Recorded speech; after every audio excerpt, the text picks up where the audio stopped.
Madanapalle sub కలెక్టరేట్లో అగ్ని ప్రమాద ఘటనపై వైసీపీ టీడీపీ మధ్య మాటల యుద్ధం చోటు చేసుకుంది. తాము అక్రమాలు చేశామని నిరూపిస్తే రాజకీయాలు వదిలేస్తామని ఛాలెంజ్ చేసిన మిథున్ రెడ్డి వ్యాఖ్యలకు టీడీపీ ఎమ్మెల్యే సోమిరెడ్డి కౌంటర్ ఇచ్చారు. వేల ఫైల్స్ దగ్ధం కావడానికి ఎవరు కారణమో చెప్పాలని ప్రశ్నించారు.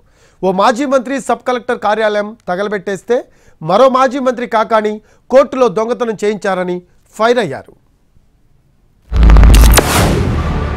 ఏ ఒక్కరు ఈ 10 ఎలక్షన్ల అధికారంలో ఉండి లేకపోని ఏ పరిస్థితుల్లో ఉండి ఏ ఒక్కరైనా కానీ ఎవరైనా కానీ ₹1 మేము ఎలక్షన్ ఫండ్ ఇచ్చినామనో లేకపోతే ఎలక్షన్ పేరు చెప్పి మా దగ్గర ₹1 తీసుకున్నారని చెప్పో ఎక్కడన్నా నిరూపిస్తే కూడా ఈ రోజు నుంచి రాజకీయాలు వదిలేదని కూడా నేను సిద్ధమని చెప్పి కూడా చెప్తాను. రికార్డులు తారుమారు చేసేదానికి ఈ ఘటన జరిగిందని చెప్పి నేను ఒకటే అడుగుతాను. మా అఫిడవిట్ లో ఉండే ప్రాపర్టీస్ కానీ ఇన్కమ్ కానీ ఏదైనా కానీ ఎంఆర్ఓ ఆఫీస్ లో ఉంటాయి, కలెక్టర్ ఆఫీస్ లో ఉంటాయి, CCLA కూడా ఇవన్నీ రికార్డ్స్ ఉంటాయి.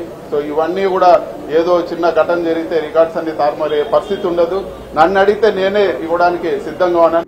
ఆనాటి మాజీ మంత్రి భూదందాకి సబ్ కలెక్టర్ కార్యాలయం తగలబెట్టారు. నెల్లూరులో ఆనాటి మంత్రి కోర్టులో ఫైళ్లు లేపేశాడు. వేల ఫైళ్లు దగ్ధమయ్యే పరిస్థితికి ఎవరు కారణం చెప్పండి. నిన్నటి దాకా మీరే కదా ఏలింది. నిందితులకు శిక్ష పడక తప్పదు, అక్కడ ఆయనకి తప్పదు, విచారణలో తేలుతుంది. నెల్లూరు కేసులో కూడా ఆ మాజీ మంత్రి కూడా తప్పించుకునే ప్రసక్తి లేదని చెప్పి